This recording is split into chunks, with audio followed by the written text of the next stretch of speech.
سلام، وقت بخیر. انشالله که همه خوب و صحتمند باشین. امروز انشالله یکی دیگه از یونیت های کتاب انترچنج اینترو یعنی یونیت نهم با هم دیگه میخوانیم.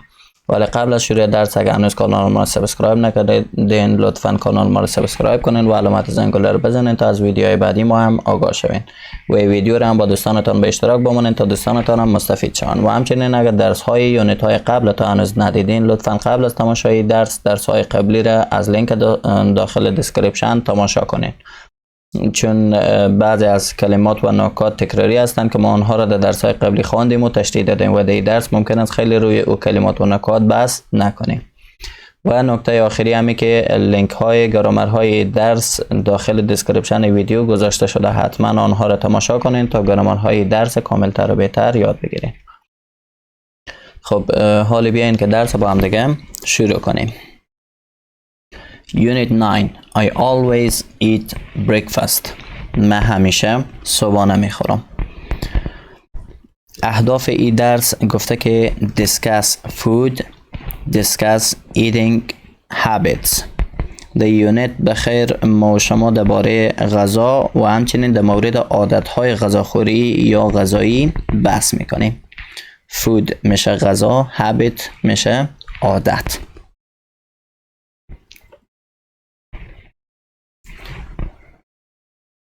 Number 1. Word power. Foods یعنی غذاها یا خوراکی ها. Listen and practice. Good food for good health. یعنی غذای خوب برای سلامت خوب. Health یعنی سلامت یا تندرستی. خب در دایره 5 کاتگوری از خوراکی ها را آورده که از fruit and vegetables شروع میکنیم. fruit and vegetables یعنی میوه و سبزیجات. fruit یعنی میوه، vegetables یعنی سبزیجات. grains یعنی غلات. meat and other proteins یعنی گوشت و پروتئین های دیگه. dairy یعنی لبنیات. fat and oils یعنی چربی ها و روغن ها. خب حال با هم دیگه لغاتی که مربوط به هر کاتگوری میشه رو میخوانیم. خب با کاتگوری اول یعنی fruit and vegetable شروع میکنیم.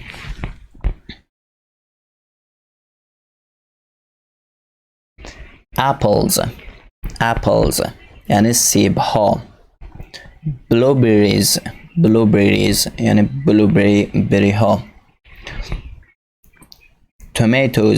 tomatoes بادنجان رومی یا گوجه فرنگی. lettuce یعنی کاهو. lemons لیمو. orange پرتقال یا مالته یا کینو.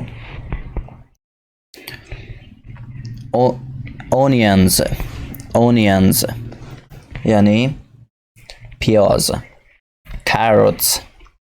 carrots زردک. bananas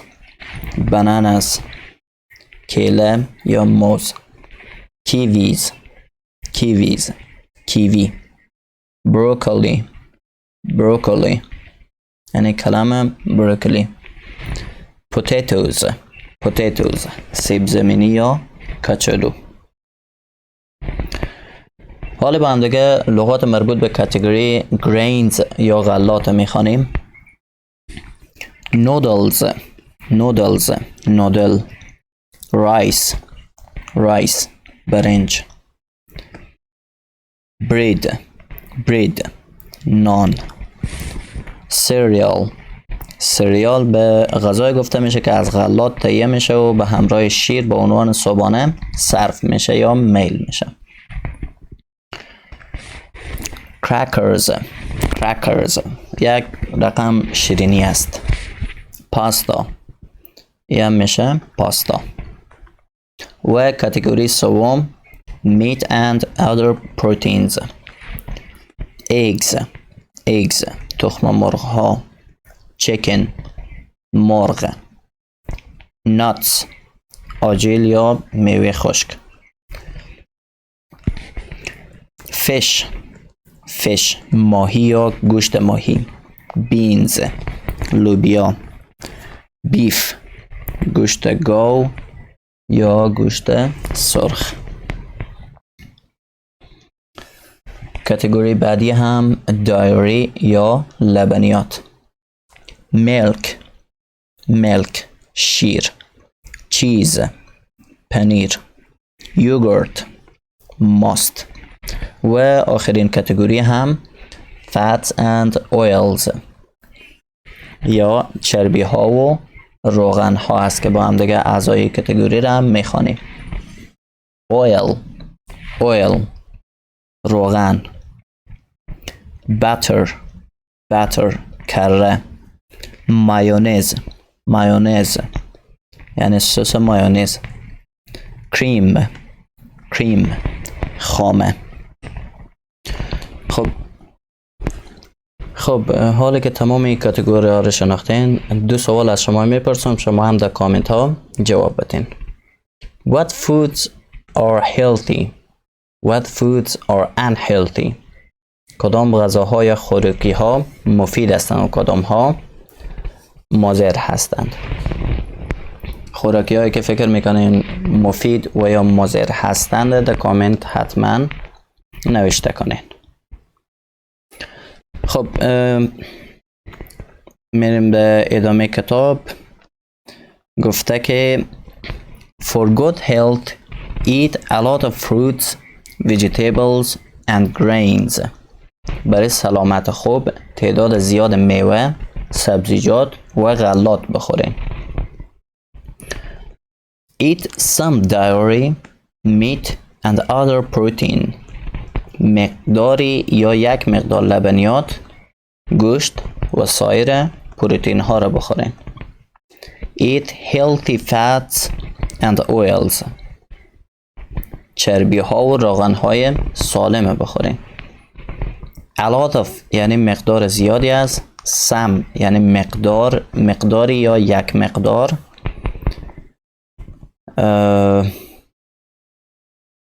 پس a lot of مقدار بیشتر را نسبت به some در بر میگیرم.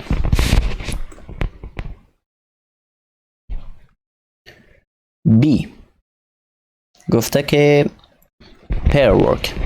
What foods do you like? What don't you like? چه غذاهایی را دوست داری و چه غذاهایی را دوست نداری؟ Make a list then tell a partner. یک لیست یکو بعد از او به یک دوستت بگو. مثلا نفر اول میگه که I like chickens, potatoes and apples. I don't like beef, broccoli or onions. من مرغ، کچالو و سیب دوست دارم. من گوشت گاو و کلم بروکلی و پیاز دوست ندارم. نفر دومی میگه که I like در اینجا میتونین چیزهایی را که شما دوست دارین یا دوست ندارین نوشته کنین و همچنین مثل این طرف راست در یک لیست چیزهایی را که دوست دارین و در یک لیست هم چیزهایی را که دوست ندارین نوشته کنین.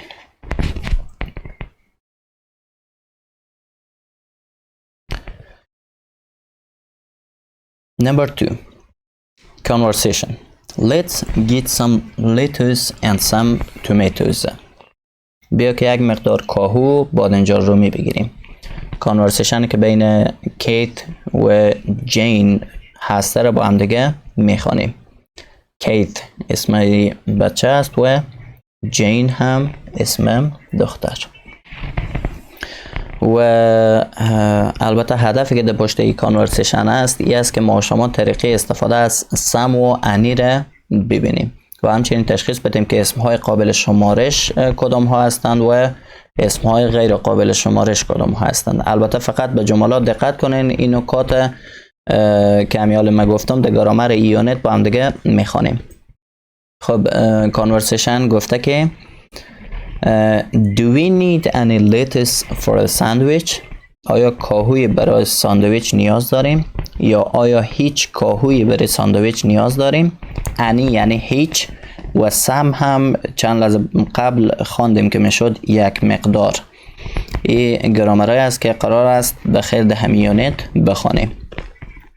Good idea. Let's get some lettuce and some tomatoes. یعنی نظر خوبی است. بیا کمی کاهو و کمی هم بادنجان رومی بگیریم یا بخریم یا بیاریم. Do we have any bread؟ آیا نان داریم؟ No, we need some. نه، ما یک مقدار نیاز داریم. هدفش بوده که ما یک مقدار نان نیاز داریم. And we don't have any cheese. و هیچ پنیری نداریم. بعضی کیت میگه که Let's get some cheese then. پس بیا که کمی پنیر بگیریم. And some chicken too. و یک مقدار هم مرغ بگیریم. We have some chickens at home. ما در خانه یک مقدار مرغ داریم. Oh, alright. How about some potato salad؟ درست است. Alright یعنی همو هدفش اوکی است، مثل اوکی معنی میشه. Alright. خب یعنی اوکی یا درست است. How about some potato salads؟ یک مقدار سالاد کچالو یا سالاد سیب زمینی چطور؟ پوتیتو سالاد یعنی مخلوطی از کچالو یا سیب زمینی و سس مایونزه است که چاشنی و ادویه هم در سرش انداخته میشه. Sure, I love potato salad. حتما من سالاد کچالو را دوست دارم. Great, let's buy some. عالی است، بیا کمی بخریم یا یک مقداری بخریم. buy یعنی خریدن.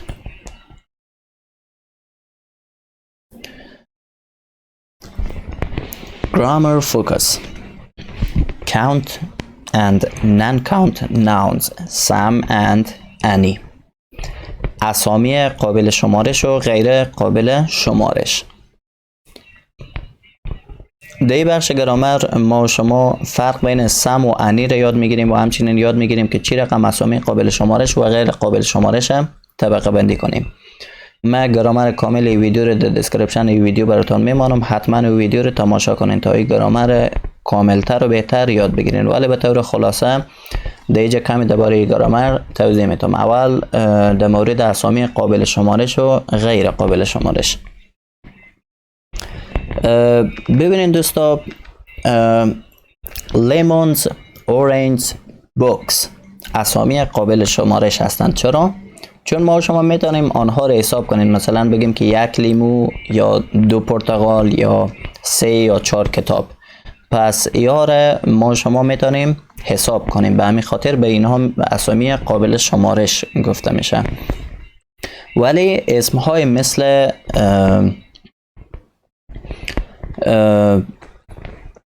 برنج یا آب،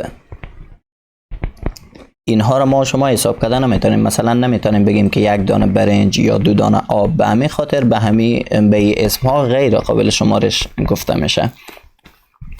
2 نکته درباره اسامی قابل شمارش و غیر قابل شمارش. نکته اولی که اسامی قابل شمارش میتوانند جمع باشند یا ای که اسامی قابل شمارش میتوانند مفرد باشند.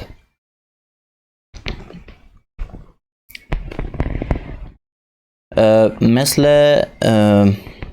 این 2 مثال داخل کتابتان گفته که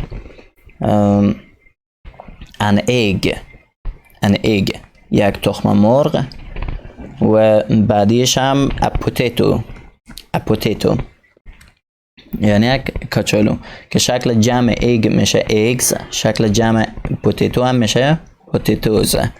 که میبینین اس و ای اس گرفته. قوانین جمع نمودن اسم ها را حتما یادتان هست دیگه، درسای قبلی خوانده بودیم. و اسامی قابل و اسامی غیر قابل شمارش جمع نمیشن، مثل مثلا داخل کتابتان برید و لیتوس که در کتابتان آورده، ما اینها را ما جمع کرده نمیتونیم. و نکته دومی همی که همونطور که قبلا هم در یونیت های قبلی گفتیم، ما از ا و ان فقط در اسم های مفرد قابل شمارش استفاده میکنیم. یعنی حتما باید اسم ما قابل شمارش باشه و حتما باید مفرد باشه تا ما یا از ا یا از ان استفاده کنیم. و همچنین دو کلمه دیگه هم دیجه است که یکیش سم هست و دیگهش انی.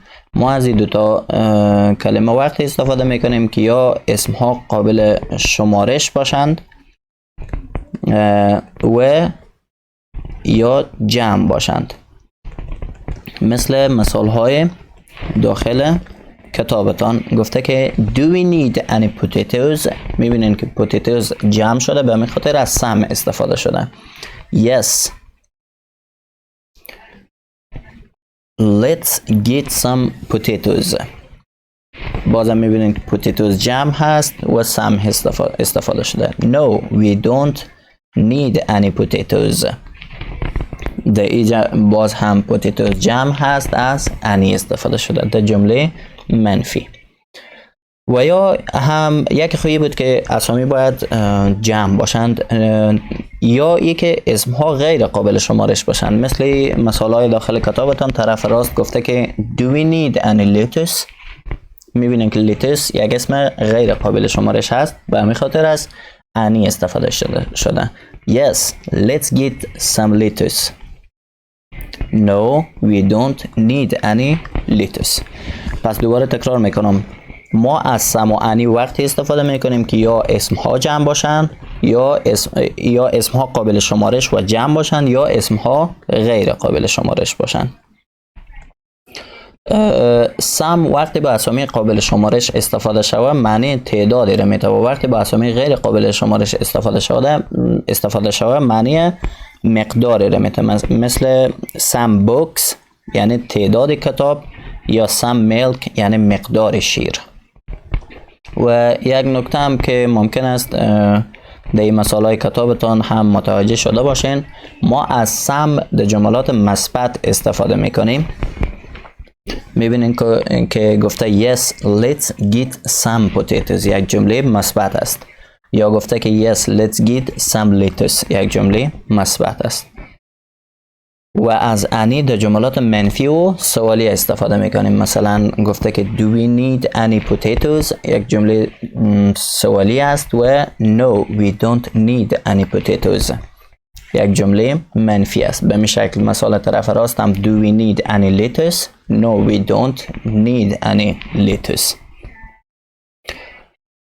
و نکته دیگه هم ای که ما معمولا در جواب ها وقتی سم و انی استفاده میشن ما اسم حذف میکنیم، که میبینین در کتابتان هم اسم داخل قوس آورده، یعنی استفاده از اسم آپشنال یا اختیاری است.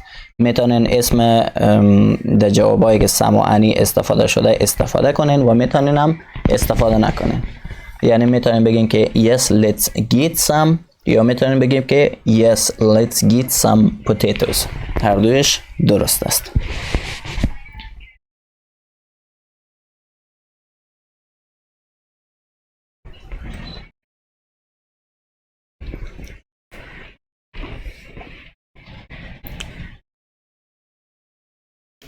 A. Complete the conversation with Sam or Annie. مکالمه را با سم و انی تکمیل کنین. این مکالمه که بین کیت و جین هسته را با استفاده از سم و انی کامل میکنین، که شماره اول خود کتاب کار کرده، گفته که oh they don't have any potato salad. برای که راحت تر بتونین این تمرین کار کنین، من یک نکته رو دوباره تکرار میکنم. انی در جملات منفی و سوالی به کار میره و سم در جملات مثبت. میبینین که جمله اولی چون منفی بوده به خاطر از انی استفاده شده. ویدیو رو پاس کنین، بقیه تمرین خودتان کار کنین، بعد از بیاین و ادامه ویدیو رو ببینین. خب حال ما براتون جوابای درست میخوانم، شما هم چک کنین که آیا درست کار کردین یا خیر. جین میگه که but we have lots of potatoes at home. Let's make some. Let's make some. جمله مثبت است به خاطر some استفاده شده. بعد کیت میگه که great. Do we have mayonnaise؟ میبینین که سوالی است، پس چی استفاده میشه؟ any. Do we have any mayonnaise؟ No, we need to buy some. We need to buy some. بازم چون جمله مثبت است به خاطر از some استفاده کردیم. And we need some onions. کیت میگه که oh no, I don't منفی است دیگه، پس میشه I don't want any onions in the salad. یعنی ما هیچ پیازی را در سالاد نمیخوایم یا نمیخوایم که سالاد پیاز داشته باشه. Okay, don't worry. Let's get some.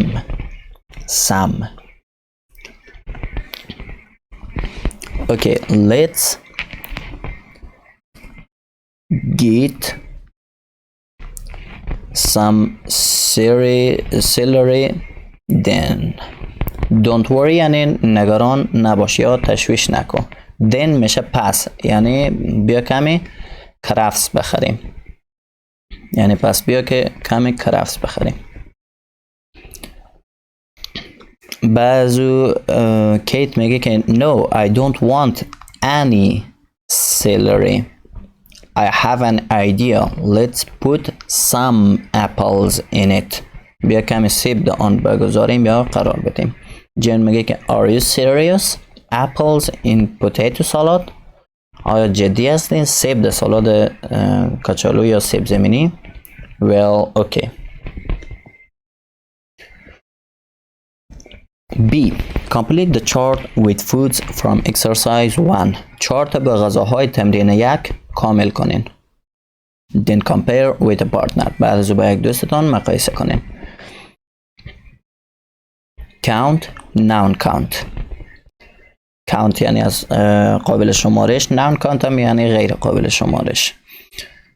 در قسمت طرف چپ خوراکی هایی که قابل شمارش هستند و سمت راست هم خوراکی هایی که غیر قابل شمارش هستند نوشته کنین. خوراکی های قابل شمارش مثل crackers, egg, bananas اینا قابل شمارش هستند و خوراکی های غیر قابل شمارش مثل bread, milk و غیره. به همین شکل میتونیم که چارت تکمیل کنین.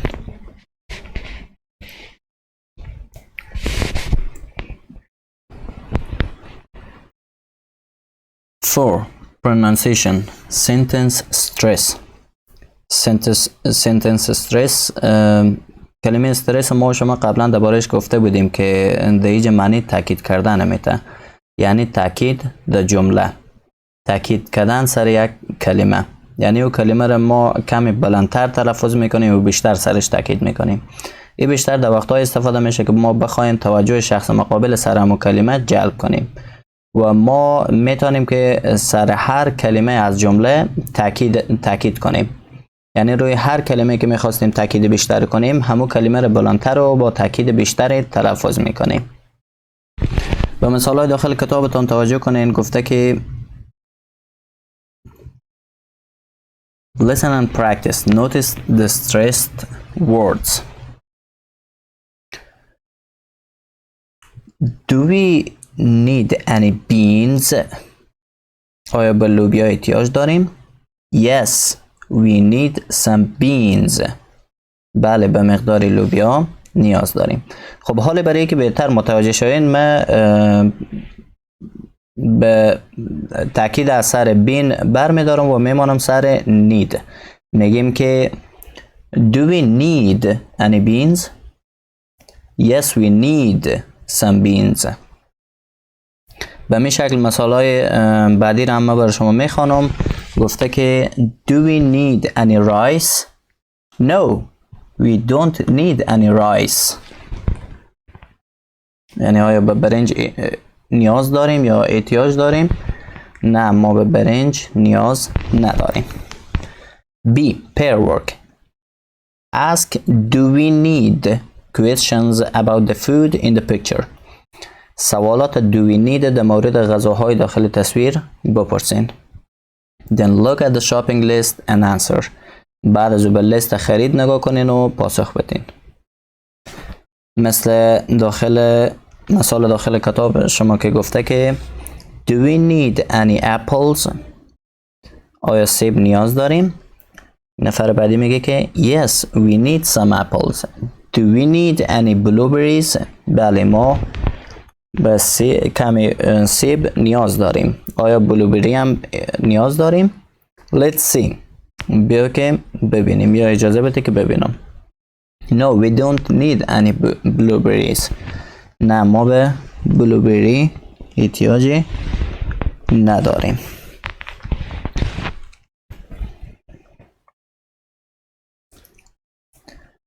Snapshot. Listen and practice. Breakfast around the world.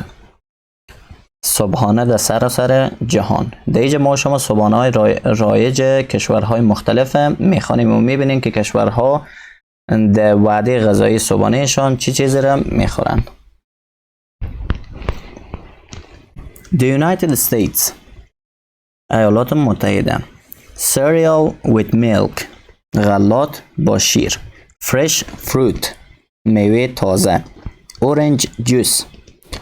آب پرتقال. Coffee. قهوه. Pastries. به شیرینی ها میگن pastries. شیرینیجات یا شیرینی باب. خب صبحانه را که ژاپنی ها میخورن از این قرار است: fish ماهی، rice برنج، soup pickles ترشی یا سرکه، green tea چای سبز. به می شکل صبحانه که کوستاریکا میخوره: rice and beans برنج و لوبیا، eggs تخم مرغ، red peppers مرچ سرخ یا فلفل سرخ، bananas کیله یا موز، coffee with milk قهوه با شیر. در قسمت پایانتر از خودتان سوال پرسیده، گفته که What do you have for breakfast؟ شما برای صبحانه چی میخورین؟ Check the foods and drinks. غذاها و شیرینی هایی را که میخورین تیک بزنین. What else do you have for breakfast؟ یعنی چی چیز دیگر برای صبحانه میخورین؟ یعنی اگر چیز دیگه هم غیر از این است که دیگه نیست، میتونین که او را هم نوشته کنین.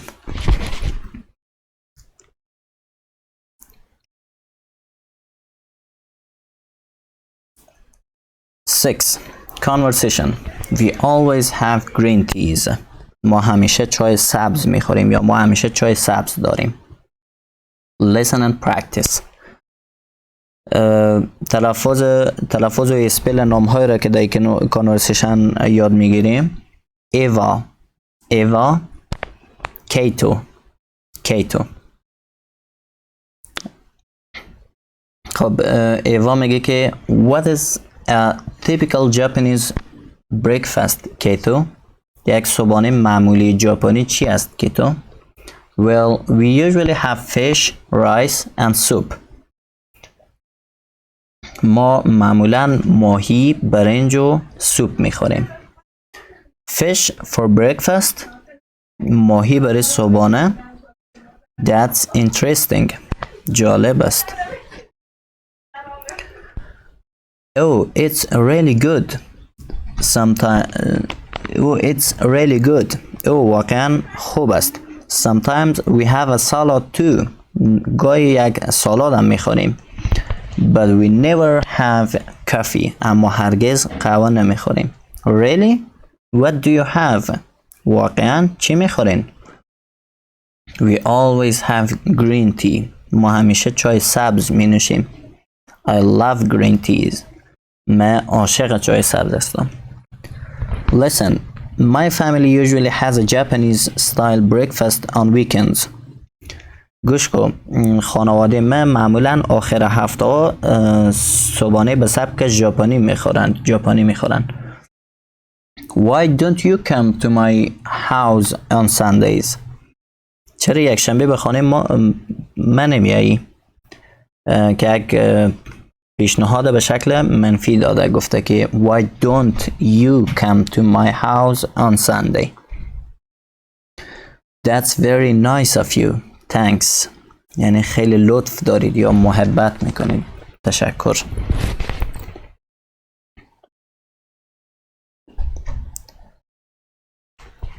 Grammar focus. Adverb of frequency. قیدهای تناوب. گرامر را که امروز میخوایم بخوانیم نحوه استفاده از قیدهای تناوب است. قبل از اینکه گرامر را براتون تشریح بدم، این قیدها را دقت کنین. always همیشه، usually معمولا، often اغلبا، sometimes گاهی وقتا یا بعضی وقتا، hardly ever به ندرت، never هرگز. که اگه فیصدی هایش هم نگاه کنین میبینین که از always که فیصدیش 100% است که یعنی حتما کار اتفاق میفته، فیصدی هایش کم شده میره تا به never که 0% میشه یعنی کار اتفاق نمیفته هرگز. یعنی هر چی که از never به طرف always بریم فیصدی اتفاق افتادن یک عمل بیشتر میشه. و دو نکته هم که براتون بگم ای است که اول قیدها قبل از فعل در جمله استفاده میشه، قبل از فعل یادتان باشه. و sometimes قید sometimes میتونه آغازگر جمله باشه یا قبل از فاعل در جمله استفاده شود. و دوم همی که ever معنی همواره یا هر زمان میته و سوالاتی که با ever پرسیده میشه یک yes no question است و معمولا با قیدهای تناوب جواب داده میشه که همین قیدهای تناوب را من برای شما گفتم. always, usually, often, sometimes, hardly ever, never. خب سوال را که داخل کتاب پرسیده گفته که در قسمت مابین گفته که Do you ever have fish for breakfast؟ یک yes no question است که درست است. پس در جوابش ما اول یا میگیم yes یا میگیم no، بعد از قید تناوب استفاده میکنیم. در جوابش گفته که yes I always do, sometimes I do, no I never do. یک نکته را همیال براتون گفتم و همی بود که قیدهای تناوب میتونه قبل از فعل استفاده شود و sometimes هم گفتیم که میتونه قبل از فاعل استفاده شود یا آغازگر جمله باشه. میبینین که در جواب اولی قید تناوب قبل از فعل استفاده شده always do و در جواب دومی sometimes قبل از فاعل استفاده شده و در جواب سومی هم قبل از فعل استفاده شده never do. حال طرف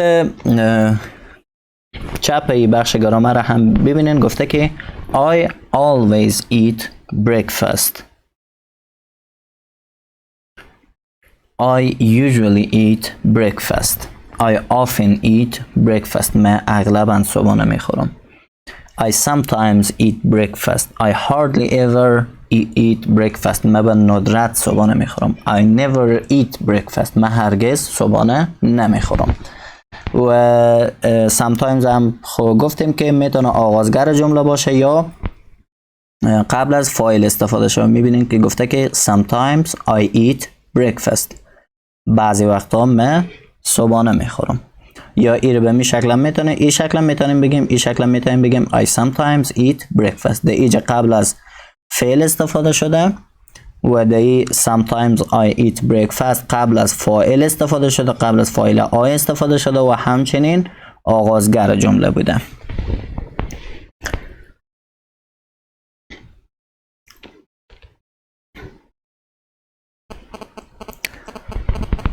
خب A.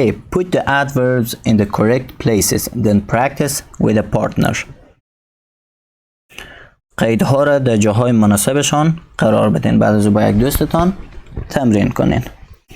خب این بخش تمرینات است که ما باید از گرامر کمیالی خواندیم استفاده کنیم. مثل جمله اولی گفته که Do you have a big breakfast? آیا یک صبحانه مفصل میخورین؟ که اگه usually را چون داخل قوس آورده، اگه usually را استفاده کنیم میشه Do you usually have a big breakfast? آیا معمولا صبحانه مفصل میخورین؟ میبینین که usually قبل از فعل استفاده شده، یعنی قبل از have استفاده شده. قبل از اینکه تمرین شما کار کنین، نکته رو دوباره تکرار میکنم.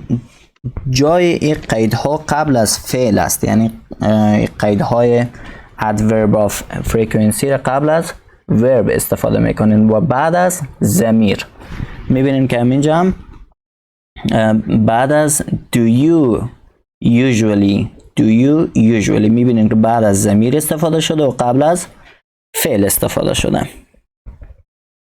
که البته sometimes میتونه قبل از فعل هم استفاده شده و یا قبل از فاعل هم میتونه استفاده شده. ویدیو رو پاس کنین، بقیه تمرین خودتان کار کنین، بعد بیاین و ادامه ویدیو رو ببینین. خب حال ما براتون جوابای درست میخوانم، شما هم چک کنین که درست کار کردین یا خیر.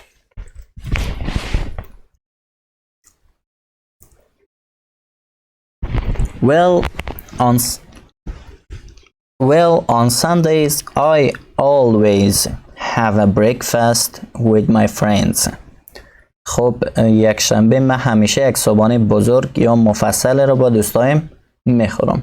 Always قبل از have، قبل از فعل استفاده شد و بعد از ضمیر I. Do you ever eat breakfast at work on weekdays? آیا همواره در روزهای هفته در محل کار صبحانه میخوری؟ ever میبینین قبل از فعل eat استفاده شد و بعد از ضمیر you. Yes, I sometimes have breakfast at the office restaurant. sometimes میبینین که بعد از ضمیر فاعلی استفاده شد و قبل از فعل استفاده شد. یا میتونین این رو به این شکل بگیم که Yes, sometimes I have breakfast at the office restaurant. بله، من بعضی وقتا صبحانه را در رستوران دفتر کار میخورم. sometimes در اینجا قبل از فاعل استفاده شد. Do you often eat breakfast at your desk? آیا شما اغلباً پشت میز خود صبحانه میخورین؟ No, I hardly ever eat breakfast at my desk. نه، من به ندرت در پشت میز خود صبحانه میخورم. B. Unscramble the sentences. کلمه unscramble ما شما قبلا هم خوانده بودین، گفتین که معنی ایره میده که از حالت پیچیدگی بیرون کنیم یا نظم بدیم. unscramble the sentences یعنی جملات مرتب یا منظم کنین یا جملات از حالت پراکندگی بیرون کنین. برای که راحت تر بتونین این جملات منظم کنین، از یک فرمول خیلی ساده استفاده میکنیم.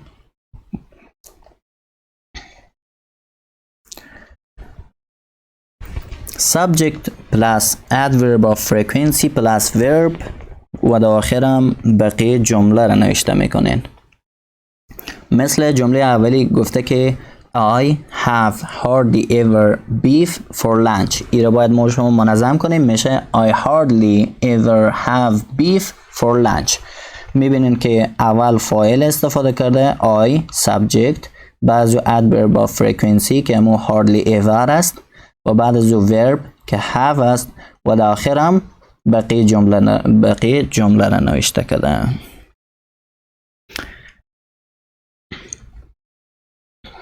حال ویدیو رو پاس کنین، بقیه تمرین کار کنین، بعد از بیاین و ادامه ویدیو رو ببینین.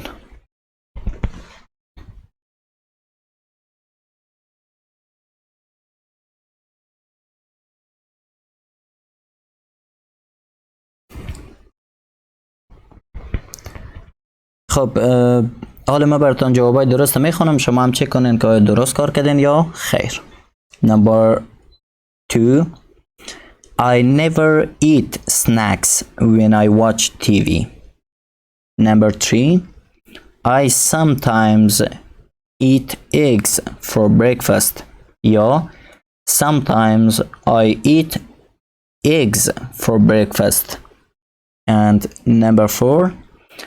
I usually have dinner with my family. من معمولا با خانواده خود غذای شب صرف میکنم. C.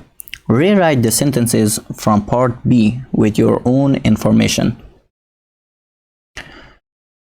جملات قسمت B را با اطلاعات یا معلومات خودتان بازنویسی کنین یا دوباره نوشته کنین.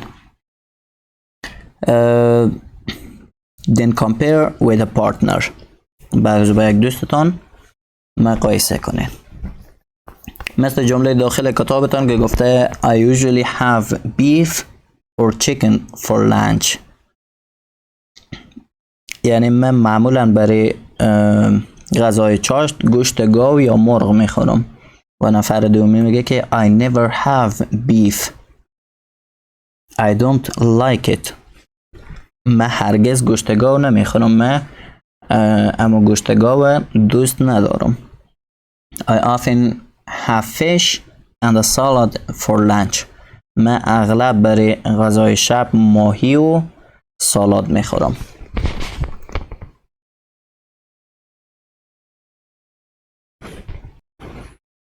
Eight. Listening. Carrots are my favorite. هویج یا زردک مورد پسندم است یا من زردک دوست دارم. دیوان and Victoria are talking about food. دیون و ویکتوریا در مورد غذا صحبت می کنند. How often does Victoria eat these foods? هر چند وقت یک بار ویکتوریا این غذاها را می خوره. Listen and check. Often, sometimes or never. با listening گوش کنین و یکی از گزینه های often یا اغلباً، sometimes یا بعضی وقت ها، never یا هرگز تیک بزنین. ویدیو رو پاز کنین. این بخش listening که یک کانورسیشن بین دیون و ویکتوریا هست را خودتان گوش کنین و پارت ای را کار کنین. بعد از او بیاین و ادامه ویدیو رو ببینین. خب حال قبل از اینکه پارت با هم دیگه کار کنیم بیاین که اول متن لیسنینگ با هم دیگه بخونیم و ترجمه کنین تا اگه جای از لیسنینگ نفهمیده باشین بهتر متوجه شوین. So what looks good Victoria? پس چه خوب به نظر میرسه ویکتوریا؟ I don't know yet. من تا به حال نمیفهمم.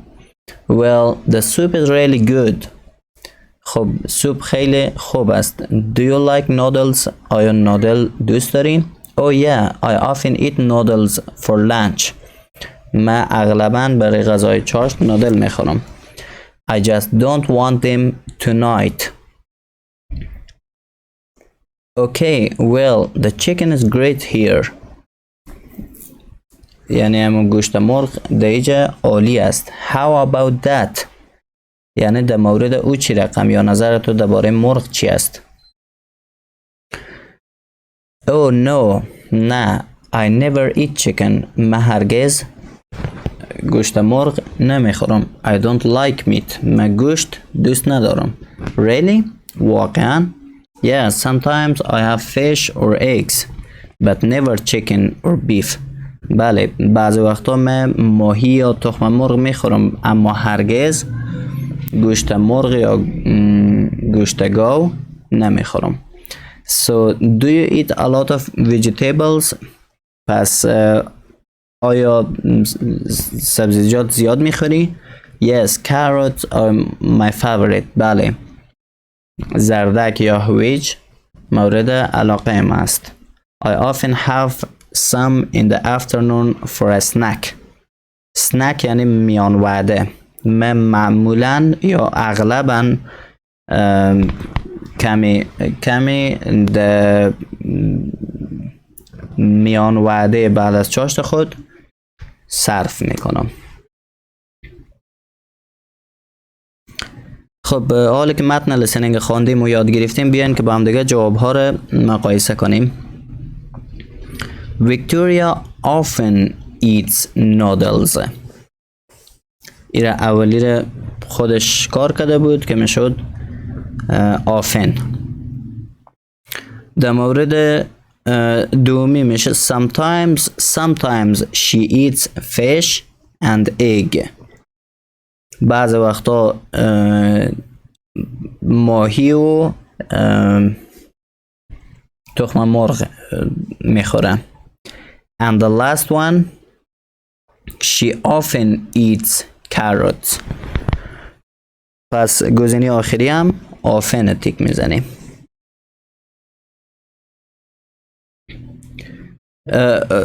فکر کنم گزینه chicken موند. She never eats chicken. او هرگز گوشت مرغ نمیخوره. B. Group work. Do you ever eat the foods in part A? Tell your classmates. آیا تا به حال غذاهای پارت A را خوردین؟ به همسنفیایتان بگوین.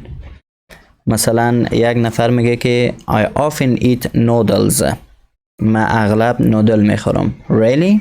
I never eat noodles. واقعا من هرگز نودل نمیخورم.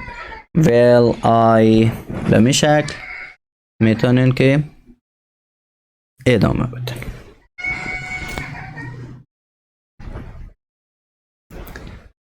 Speaking. Mealtime survey. نظرسنجی زمان صرف غذا. Add 2 questions about mealtime habits to the chart. 2 سوال در مورد عادات زمان صرف غذا به چارت اضافه کنین. Then ask 2 people the questions. بعد از 2 نفر سوالات بپرسین. Write their names and complete the chart. نامهایشان نوشته کنین و چارت تکمیل کنین. خب سوالاتی که دیجا هسته، سوال اولی گفته که Do you always have a big breakfast؟ آیا همیشه یک صبحانه مفصل میخورید؟ What time do you usually have lunch؟ معمولا چه ساعتی غذای چاشت میخورین؟ What do you usually have for lunch؟ معمولا برای غذای چاشت چی میخورین؟ Do you often have snacks in the afternoon؟ آیا اغلب بعد از ظهر سنک یا خوراکی میان وعده میخورین؟ Do you ever go to a restaurant for dinner؟ آیا تا به حال برای غذای شب به رستوران رفتیم؟ What's something you never eat for dinner؟ چه چیزی است که هرگز در غذای شب نمیخوری؟ خب مثال داخل کتاب گفته که Pedro, do you always have a breakfast؟ پدرو آیا شما همیشه یک صبحانه مفصل میخورین؟ No, I hardly ever do. نه من به ندرت صبحانه مفصل میخورم. I have coffee and milk. من قهوه و شیر میل میکنم. Sometimes I eat bread and crackers. گاهی وقتا من نان و کرکر یا کلوچه میخورم. B. Class activity. Tell your classmates about your partner's mealtime habits.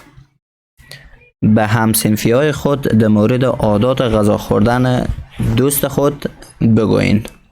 مثلا بگین که Pedro hardly ever has a big breakfast, but he always eats lunch and dinner.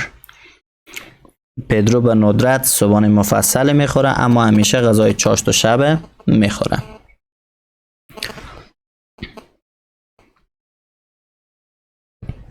Planning a party. برنامه ریزی یک مهمانی. Decide what food and drinks to serve at a party. تصمیم بگیرین چه غذاها و نوشیدنی ها را در یک مهمانی سرو کنین. Reading. Look at the pictures. Which foods do you like? یک نگاه به تصاویر بکنین. کدام غذاها را دوست دارین؟ در این بخش ما شما 4 دانه ریدینگ کوتاه دارین که در مورد غذاها است که با هم دیگه میخوانیم و میبینیم که چی گفتن.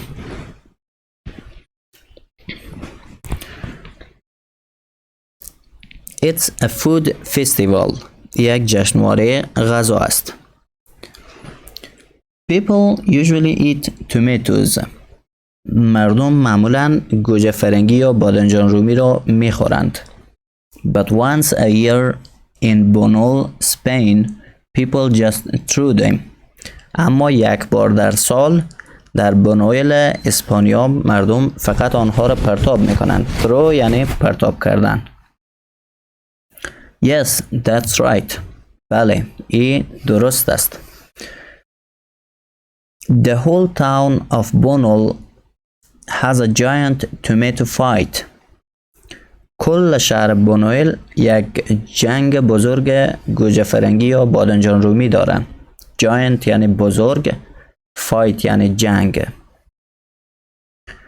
It's very messy. خیلی به هم ریخته است. messy یعنی به هم ریخته. By the end of the day, there are squashed tomatoes all over town. در پایان روز بادنجان رومی له شده در سراسر شهر وجود دارد. squashed یعنی له شده. In fact, there are 120 tons of squashed tomatoes. در واقع 120 تن بادنجان رومی له شده وجود داره. تن یعنی تن. Garlic festival. All over the world, people use garlic in their cooking. در تمام دنیا مردم از سیر در آشپزی خود استفاده می کنند. Some people in California in the US really like garlic. برخی از مردم کالیفرنیا در ایالات متحده واقعا سیر دوست دارند. They like it so much that every year they celebrate it with a garlic festival. اینقدر همو سیر دوست دارند که هر سال سیر با جشن سیر جشن میگیرند.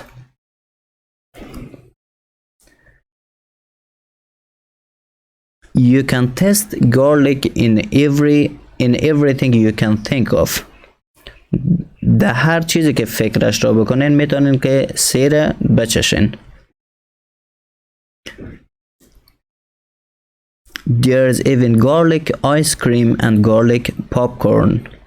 حتی بستنی سیر و پاپکورن سیر هم وجود داره. چند تا لغتی که در این بخش بود. garlic یعنی سیر، celebrate یعنی جشن گرفتن، تست یعنی چشیدن یا مزه کردن. Monkey Buffet Festival or Monkey Buffet Festival. جشنواره بوفه میمون. There is something very interesting about this food festival. چیز بسیار جالب در مورد این جشنواره غذا وجود داره. It's not for people, it's for monkeys. این برای مردم نیست، برای میمون ها است. In Lopburi, Thailand, people bring all kinds of different fruits and leave them out for the monkeys to eat. در لوبوری تایلند مردم انواع میوه های مختلف میارن و برای خوردن میمون ها کنار میمانن.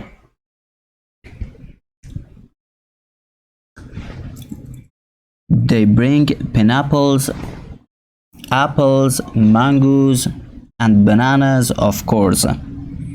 آنها آناناس، سیب، انبه میارن و البته موز یا کیله هم میارن. It's the people's way of saying thank you to the monkeys. یه روش مردم برای تشکر نمودن از میمون ها است. That's because tourists come to see the monkeys and that help the people's business. این روش مردم برای تشکر از میمون ها است. دلیلش است که گردشگرا برای دیدن میمون ها میان و ای به کسب و کار مردم کمک میکنن. Isn't that cool؟ ای باحال نیست یا جالب نیست؟ Bread for the day of the dead. نان برای روز مردگان. The Day of the Dead is a very important day in Mexico. روز مردگان یک روز بسیار مهم در مکزیک است. Many people celebrate their family members and friends by baking special bread. بسیاری از مردم با پختن نان مخصوص اعضای خانواده و دوستان خود جشن میگیرند. They make bread in the shape of human, flowers, bones and animals. آنها نان به شکل انسان، گل، استخوان و حیوان درست میکنند. The bread is sweet and sometimes it has anise seeds or orange in it. نان شیرین است و گاهی دانه های انیس یا پرتقال هم در او وجود دارند. Read the article then correct these sentences. مقاله رو بخوانین، بعد از او این جملات تصحیح کنین. اولی رو خود کتاب کار کرده، گفته که there is a big tomato fight in Mexico once a year. اشتباه است، مکزیکوش اشتباه است. درستش میشه there is a big tomato fight in Spain once a year. چون اگه به یادتان باشه جنگ بادنجان رومی در مکزیک نبود، در اسپانیا بود. پس روی کلمه مکزیکو خط میکشیم و بالایش مینویسیم اسپین. حالا ویدیو رو پاس کنین، مقاله رو دوباره بخوانین، بعد از او روی کلماتی که اشتباه از خط بکشین و کلمه درسته در جایش نوشته کنین. بعد از او بیاین و ادامه ویدیو رو ببینین. خب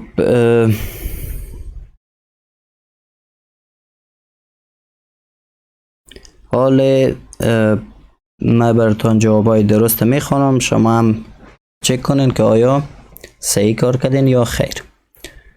People in California don't like garlic. Don'tش اشتباه است، درستش میشه People in California really like garlic. Number 3.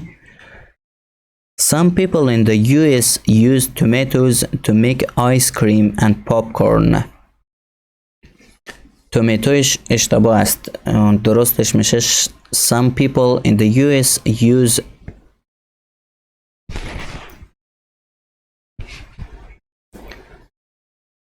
garlic to make ice cream and popcorn. Number 4. The Monkey Buffet Festival happens in Spain. Spanish اشتباه است، درستش میشه The Monkey Buffet Festival happens in Thailand. Number 5. In Thailand, people give fruit to the tourists. Touristش اشتباه است، درستش میشه In Thailand, people give fruit to the monkeys. Number 6. Some Mexicans make bread in the shape of houses and other buildings. Houses و other buildings اشتباه است، درستش میشه Some Mexicans make bread in the shape of humans, flowers, bones and animals. C. Group work. Do you eat any special food at celebrations in your country? آیا در جشن‌های کشورتان غذای خاصی می‌خورین؟ What do you celebrate and which foods do you eat? چی چیزی جشن میگیرین و کدام غذاها رو میخورین؟ Tell your classmates. به همسنفیایتان بگوین. خب در این ویدیو ما یونیت نهم کتاب انترچنج زرد یا انترچنج مقدماتی را یاد گرفتیم. اگر درس درست یاد نگرفتین این ویدیو رو پاس کنین و ویدیو را از اول تماشا کنین و اگر یاد گرفتین تمرینات بخش ورک بوک یونیت حتما کار کنین و اگر سوال در مورد یونیت یا در مورد ورک بوک این بخش داشتین در بخش کامنت همه ویدیو بپرسین و ما انشالله با زودترین فرصت پاسخ میتم. و همچنین لیسنینگ ها و تمام بخش هایی که علامت پلی باتن دارن حتما گوش کنین تا گوشتان به شنیدن کلمات از زبان یک نتیو عادت کنه. و اگر هنوز کانال ما رو سابسکرایب نکردین ممنون میشم اگه این کارو بکنین و کانال ما رو سابسکرایب کنین و زنگوله رو هم بزنین تا از درس های بعدی ما هم مستفید شوین. تا درس بعدی خدا نگهدار.